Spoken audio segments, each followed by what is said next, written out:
Saludos cordiales, apreciados amigos. Seguimos en la serie con el objetivo de conocer los atributos que transformaron a Jesús el Galileo en una entidad divina inigualable. Cada estudio sobre las raíces del cristianismo es presentado con una exégesis neutra e independiente, fuera de toda confesión religiosa y libre de cualquier dogma. Antes de avanzar, debo señalar que según los evangelios sinópticos, Jesús el Galileo fue un judío idealista que pretendía liberar a su pueblo del yugo romano, pero fue capturado y ejecutado por el delito de sedición. Después de su muerte, sus seguidores le otorgaron muchos atributos divinos, y en este estudio veremos que Jesús incorpora los tres objetos sagrados localizados en el atrio del templo dedicado al dios Yahvé. El primer evangelio canónico registra la declaración de Jesús sobre sí mismo. Mateo capítulo 12, versículo 6 dice Jesús: pues os digo que uno mayor que el templo está aquí. No pierda de vista, por favor, que los evangelios fueron escritos después de la destrucción del templo de Herodes, pero los hechos son relatados como profecías para presentar a Jesús como un auténtico profeta, un profeta que predijo los sucesos sobre la destrucción de Jerusalén. Dicho de otro modo, los evangelistas elaboraron su obra literaria de naturaleza político-religiosa con el conocimiento de los hechos que forman la estructura de sus escritos. Con esto en mente, Jesús afirma a sus apóstoles que uno mayor que el templo estaba allí. Es decir, que Jesús es mayor o más importante que el templo del Dios Yahvé. Con esta aseveración, el autor está anticipando su idea de sustituir las instalaciones del templo por el personaje mítico llamado Jesús el Galileo. Esta idea se va desarrollando gradualmente en los evangelios y se puede seguir el rastro en el siguiente paso. Evangelio de Marcos capítulo 13 versículos 1 y 2. Saliendo Jesús del templo le dijo uno de sus discípulos: Maestro, mira qué piedras y qué edificios. Jesús respondiendo le dijo: ¿ves estos grandes edificios? No quedará piedra sobre piedra que no sea derribada. El autor, quien ya sabe que el templo está destruido y que su intención es sustituir por la figura del Galileo, emite esta supuesta profecía. Supuesta porque es una predicción historiada, es decir, un suceso ocurrido que se registra con el formato profético. Dicho de otro modo, es una retroproyección, un hecho recién sucedido, pero que se registra como un evento que fue anunciado en el pasado. Este truco se emplea tanto en la Biblia hebrea como en la cristiana, como se puede apreciar en esta escena en que el escritor pone en la boca del Galileo el anuncio de la destrucción total del templo, sabiendo que el templo ya fue derribado hasta el cimiento.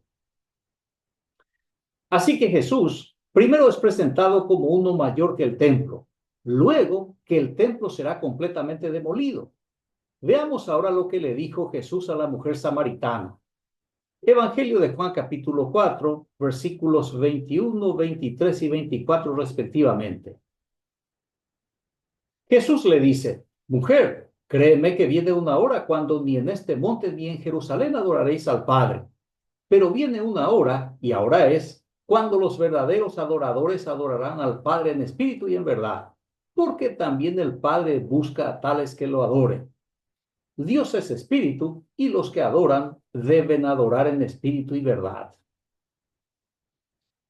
Debemos recordar que los samaritanos corresponden a la extinta Israel o Reino del Norte, quienes no creían en ningún Mesías, sino que aguardaban la llegada de un profeta que restaurase la adoración en el monte Gerizim, conforme al mandato registrado en el libro de Deuteronomio, en el capítulo 11, versículo 29. Dice allí que cuando Jehová tu Dios te haya introducido en la tierra a la cual vas para tomarla, pondrás la bendición sobre el monte Gerizim y la maldición sobre el monte Ebal. La creencia en el Mesías tiene su origen en el zoroastrismo, la religión persa en la que fueron adoctrinados los sacerdotes judaítas, y a su regreso impusieron a la nueva nación posexílica. La casta religiosa judaíta se apropió de las escrituras político-religiosas del Reino del Norte y procedió a sustituir por Yahvé los nombres de los dioses venerados en el Reino del Norte. Incluso su monte sagrado Gerizim que es mencionado en el texto, fue sustituido por el monte de Sión o Jerusalén. En la narrativa del Evangelio de Juan, después de aclarar que judíos y samaritanos no se tratan, la mujer samaritana defiende su tradición citando a Jacob, el patriarca del reino del norte, y Gerizim como el monte santo. Y es aquí donde interviene el héroe del relato, para afirmar que llegó la hora en que ni en Gerizim ni en Jerusalén se rendiría culto al Dios Padre. Y añade, ahora es la hora, porque cuando se escribió esta narrativa, el templo de Herodes ya estaba destruido.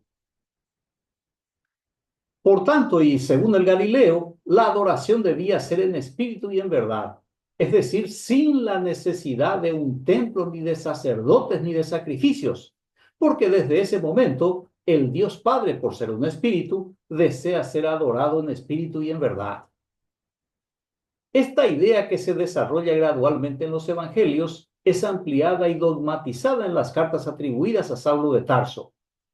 Gálatas capítulo 4, versículo 6, escribe Pablo: y por cuanto sois hijos, Dios envió a vuestros corazones el espíritu de su Hijo, el cual clama, Abba, Padre. Con el templo de Herodes destruido, Pablo afirma que el templo es ahora el corazón del creyente en el Cristo diseñado por el apóstol, y que eso es obra del Dios no conocido de la Biblia cristiana. Así que cambiaron las reglas de juego. Ya no existe necesidad de contar con un templo para adorar, porque el corazón del creyente se convirtió en el santuario. Pero ojo, no es el templo del Dios Padre, sino del Hijo de Jesús, llamado el Cristo. Aquí surge la pregunta del millón. ¿Cuál es la evidencia de la presencia del Espíritu del Mesías en el corazón o en la vida del creyente? Pablo responde esta pregunta decisiva en Efesios capítulo 3, versículo 17. Que Cristo viva en sus corazones por la fe y que el amor sea la raíz y el fundamento de sus vidas. No existe ninguna evidencia. Por eso Pablo apela a la fe, a la creencia, a la superstición, a la idea fantasiosa de que un hombre ejecutado y divinizado habita en el corazón de quien cree en esta afirmación de Pablo y en el Cristo diseñado por Pablo. Para el apóstol, este dogma es innegociable, tanto que en su carta a los romanos se mostró tajante e intransigente.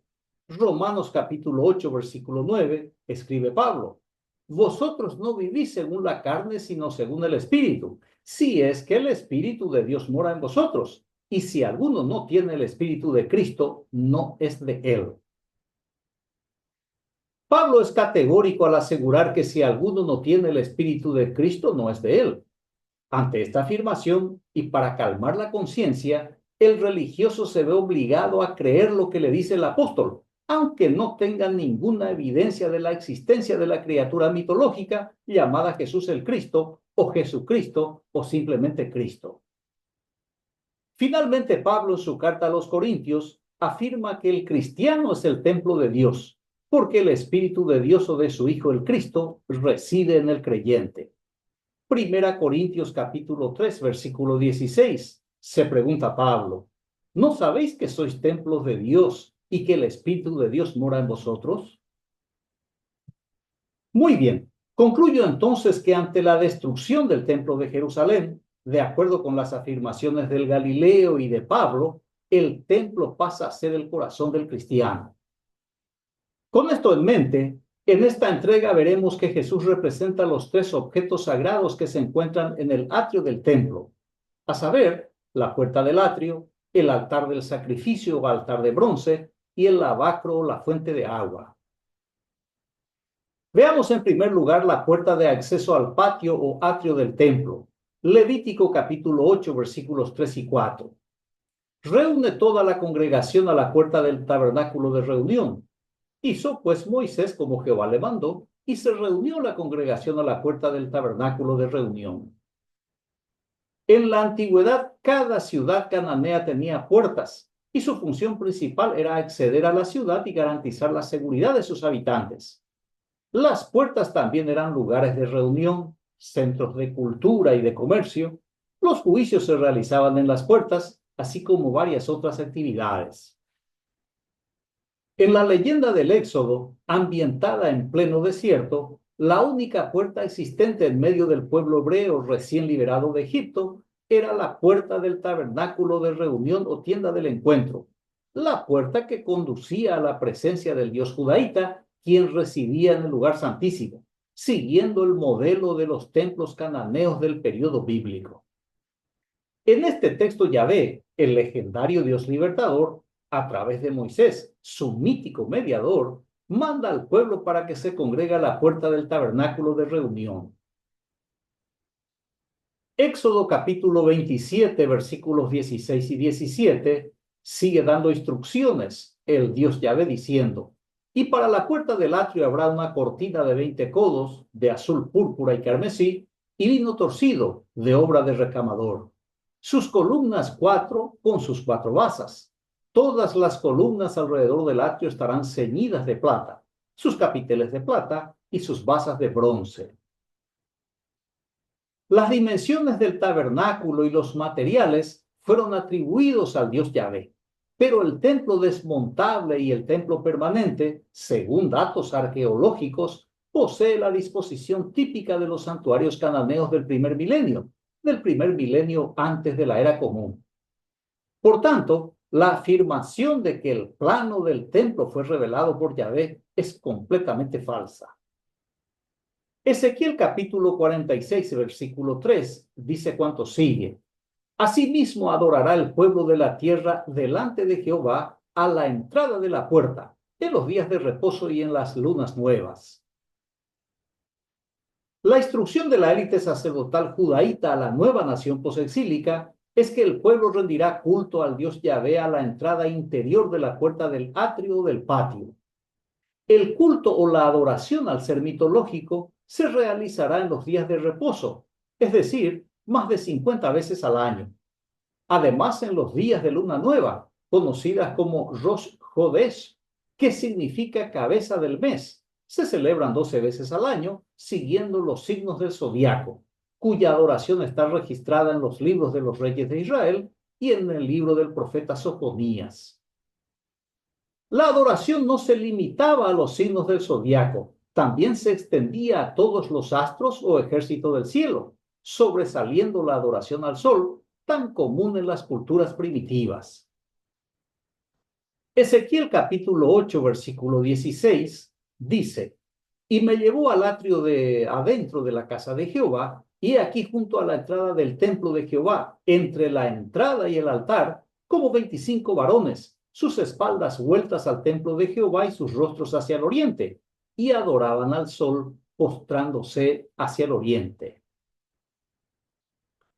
Con el advenimiento e imposición de la monolatría, el régimen judaíta combatió el culto a todos los dioses que ellos mismos adoraban en el templo, hasta el día en que Judá cayó en manos de Babilonia.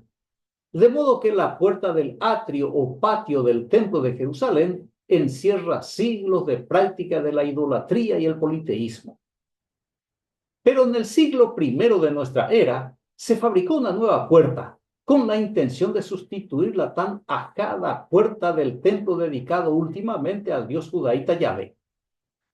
Evangelio de Juan capítulo 10, versículo 9, dice Jesús: yo soy la puerta. Si uno entra por mí, estará a salvo. Entrará y saldrá y encontrará pasto. Con el templo de Jerusalén destruido, el evangelista con su pluma fabricó una nueva puerta, una puerta mitológica, idealizada, que no es otra cosa que la doctrina del Galileo ejecutado por sedición. Juan, en su escrito, le hace decir a Jesús que ahora Él es la puerta, que Jesús es el acceso a la salvación y a la provisión sobrenatural. Dicho de otro modo, ya no es necesaria la puerta del templo, porque Jesús es la puerta que conduce a lo que nunca pudo ofrecer el Dios Yahvé: salvación y provisión. Recuerde que esto es teología o fantasía religiosa, donde Jesús, al igual que Yahvé, promete y promete, pero nunca cumple. Sin embargo, Jesús, como la nueva puerta, fue descartada por sus seguidores de la Odisea. Apocalipsis capítulo 3, versículo 20, dice el escritor: He aquí yo estoy a la puerta y llamo. Si alguno oye mi voz y abre la puerta, entraré a él y cenaré con él y él conmigo. Los seguidores de Jesús le dejaron fuera de la congregación. Irónicamente, el que afirma ser la puerta estaba golpeando la puerta de su pueblo y haciendo promesas como de costumbre para ver si le dejaban entrar. Pero la gente ya no confiaba en las promesas ni en el liderazgo del Mesías fracasado y divinizado. Muy bien. En segundo lugar, veamos el altar de bronce o altar del sacrificio localizado en el atrio o patio del templo. Éxodo capítulo 27, versículos 1 y 2 dice cuánto sigue. Harás también un altar de madera de acacia de 5 codos de longitud y de 5 codos de altura. Será cuadrado el altar y su altura de 3 codos. Y le harás cuernos en sus 4 esquinas. Los cuernos serán parte del mismo y lo cubrirás de bronce. El altar de bronce estaba destinado al sacrificio de animales 3 veces al día en honor al dios edomita Yahvé, tanto para obtener el perdón de pecados como para pagar alguna promesa, o simplemente sacrificios de paz o de comunión con la divinidad mitológica. En el templo de Jerusalén se sacrificaban toros, ovejas o cabras y palomas o tórtolas, dependiendo de la gravedad del pecado y de la condición económica del ciudadano del pacto. Los cuernos en los vértices es un símbolo del dios Yahvé representado por el toro. El sacrificio de seres humanos, tanto de niños como de personas mayores, fue prohibido por los sacerdotes judaítas que regresaron de Persia. Pero esa prohibición no impidió que los evangelistas interpretaran la muerte del Galileo sedicioso como el perfecto y último sacrificio al Dios Yahvé. Evangelio de Juan capítulo 1 versículo 29 dice el escritor: al día siguiente Juan vio a Jesús que se acercaba a él y dijo: miren, ese es el Cordero de Dios que quita el pecado del mundo. Recuerde que el templo de Herodes ya fue destruido y el sacrificio de animales en el altar de bronce se interrumpió definitivamente. Por tanto, los evangelistas elaboran una nueva doctrina que sustituye a los rituales que se ofrecían en el templo. Por eso el autor del Evangelio le hace afirmar a Juan el Bautista que Jesús es el Cordero de Dios, el que sería sacrificado para expiar el pecado del mundo. El escritor aquí presenta dos novedades. Una, que el sacrificio no se limita a la nación de Israel, sino que tiene un alcance universal, porque sirve para expiar el pecado de todo el mundo. La otra novedad es que el Cordero no es ofrecido por los pecadores, sino por Dios mismo, donde Dios cumple al mismo tiempo el papel del oferente y el que acepta el sacrificio para beneficio de todo el mundo y de todas las generaciones. Aquí debo aclarar que pecado o delito es infracción de la ley de Yahvé. Pecado o delito es el acto de transgredir cualquiera de las leyes atribuidas al Dios judaíta Yahvé. De modo que tales normas solo tienen efecto en el pueblo israelita, para quienes los mandamientos y decretos de Yahvé era la Constitución Nacional o Carta Magna de la época. El gobierno de la moderna Israel emplea leyes actuales, descartando definitivamente todas las leyes de Yahvé, utilizadas para controlar a un pueblo atrasado y supersticioso. Pero usted y yo nos guiamos por las leyes de nuestros respectivos países y por tanto es imposible que cometamos delito o pecado en contra de un Dios mitológico inexistente, cuyas leyes fueron archivadas en el país de origen por ser inaplicables en nuestros días. Consecuentemente, ni usted, ni yo, ni nadie podrá ser pecador, sencillamente porque la ley atribuida falsamente al Dios Yahvé no tiene vigencia alguna, absolutamente ninguna.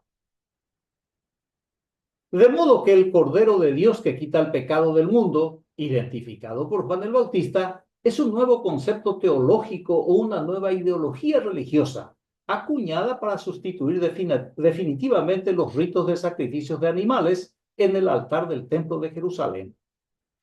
Esta maniobra teológica es justificada por el autor de la carta a los Hebreos, en el capítulo 10, versículos 11 y 12. Dice allí: ciertamente todo sacerdote está día tras día ministrando y ofreciendo muchas veces los mismos sacrificios que nunca pueden quitar los pecados. Pero Cristo, habiendo ofrecido una vez para siempre un solo sacrificio por los pecados, se ha sentado a la diestra de Dios.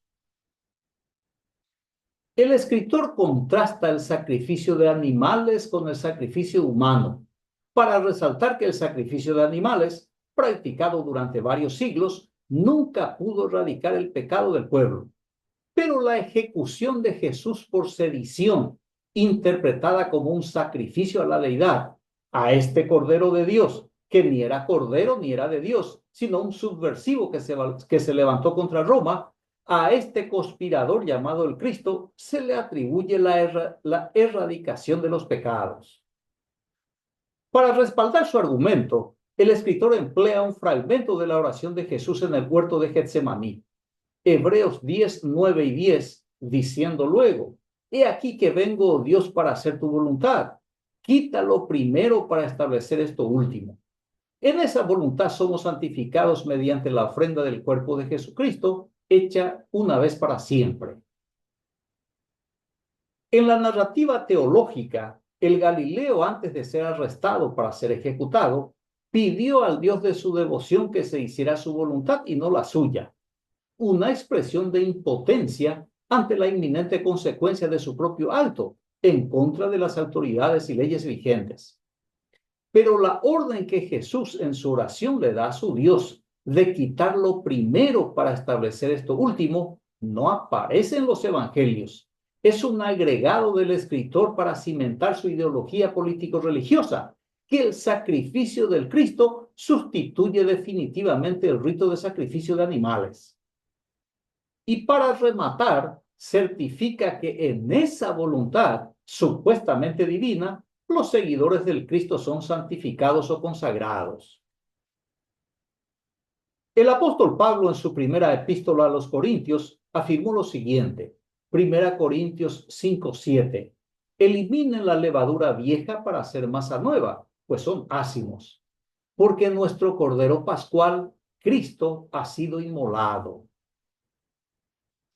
En la leyenda del Éxodo, que es el mito fundacional de la nación posexílica, el Dios Yahvé mandó a los hebreos que sacrificaran un cordero, cuya sangre sería empleada como un amuleto o señal para que el Dios libertador no los asesine. El término Pascua significa eso: pasar por encima o pasar por alto.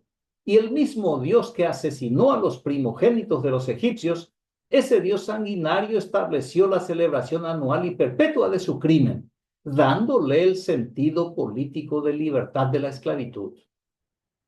Ya en la mitología cristiana, Pablo, en armonía con Juan el Bautista y el autor de la epístola a los Hebreos, afirma que el Galileo ejecutado es el Cordero Pascual que fue inmolado por los pecados de su pueblo y del mundo entero. Pero como en todo contrato comercial, el perdón solo se aplica a quienes creen en esta teología, y quien no cree está rechazando supuestamente una oferta divina. Y esa incredulidad pagará con su estadía en el infierno, un sitio imaginario creado por el zoroastrismo. Muy bien. En tercer lugar, veamos el lavacro o la fuente de agua localizada en el atrio o patio del templo. Éxodo capítulo 30, versículos 17 al 19 dice lo siguiente: habló más Jehová a Moisés diciendo: harás también una fuente de bronce con su base de bronce para lavar, y la colocarás entre el tabernáculo de reunión y el altar, y pondrás en ella agua. Y de ella se lavarán a Aarón y sus hijos las manos y los pies. El agua de la fuente de bronce servía para que los sacerdotes se lavaran sus extremidades, a fin de presentarse ritualmente purificados en el servicio a Yahvé, el Dios representado por un toro, pero que fue prohibido el uso de esa imagen. Sin embargo, la élite sacerdotal judaíta tiene 2 pesos y 2 medidas, porque puso un cuerno en cada vértice del altar del sacrificio, un cuerno en cada vértice del altar del incienso, el cuerno del aceite de la unción del sumo sacerdote, la trompeta de cuerno de carnero o sofar, etc. Pero la prueba más evidente y a la vista de todo el mundo era el soporte del lavacro, que descansa sobre 12 toros que representan las 12 tribus de Israel. 3 toros miran al norte, 3 al sur, 3 al este y 3 toros miran hacia el oeste, conforme se puede observar en la gráfica que está en pantalla. Otro dato poco difundido es que la fuente de agua o lavacro es imitación de la religión persa. Los sacerdotes judaítas fueron adoctrinados en la religión del profeta Zoroastro y a su regreso, más del 70% de su enseñanza fue incorporada en el judaísmo del Segundo Templo. El significado del rito es el mismo: obtener purificación ceremonial para servir a la deidad. Por eso hay una fuente de agua enfrente del templo zoroastriano, en honor al dios Ahura Mazda, como se puede apreciar en la gráfica que está en pantalla. El agua tiene un gran significado y simbolismo en todas las culturas, representando la fuente de la vida y de la energía divina, aportando purificación, renovación, liberación y abundancia. Así en el Evangelio de Juan capítulo 13, versículos 8 al 10, leemos lo siguiente. Pedro le dijo a Jesús: no me lavarás los pies jamás. Jesús le respondió: si no te lavare, no tendrás parte conmigo. Le dijo Simón Pedro: Señor, no solo mis pies, sino también las manos y la cabeza. Jesús le dijo: el que está lavado no necesita sino lavarse los pies, pues está todo limpio. Y vosotros limpios estáis, aunque no todos. La amenaza es una herramienta común en la religión judía y la cristiana, donde el miedo es el instrumento para controlar al rebaño, y Jesús lo emplea para chantajear a Pedro, una clara evidencia de que en vez de la conversión, el Galileo emplea la coerción. En esta escena, Jesús es el agente purificador. Jesús asume el lugar del lavacro, y en una respuesta intimidante le dice a Pedro que si no le lava los pies no tendría parte en su reino. Y para que no se enfade seguramente, le asegura que solo le falta lavarse los pies. Sin embargo, el lavapiés desapareció. Dijo que volvería en su generación, pero les mintió a todos. Así que el apóstol Pablo sustituyó la persona de Jesús por su doctrina. En vez de que el Galileo sea el lavacro, para Pablo, el lavacro es su doctrina, conforme lo atestigua su epístola a la comunidad de Éfeso. Efesios capítulo 5, versículos 25 al 27, escribe Pablo: los esposos, amad a las esposas, así como Cristo amó a la iglesia y se entregó a sí mismo por ella, para santificarla, habiéndola purificado en el lavamiento del agua por la palabra, a fin de presentar la iglesia para sí mismo, gloriosa, sin que tenga mancha ni arruga ni cosa semejante, sino que sea santa y sin mancha. No se confunda, por favor. El lavamiento del agua no es por la palabra de Jesús, sino por la doctrina de Pablo. El lavacro no es la enseñanza del Galileo, sino la enseñanza de Pablo sobre el Cristo de su producción. Muy bien, concluyo la exposición con la afirmación del director y productor cinematográfico canadiense Ivan Reitman. Un buen actor puede representar el papel haciendo que sea verdadero, honesto e incisivo. Agradezco su amable atención, reciba un fraterno abrazo y hasta el próximo estudio. Gracias.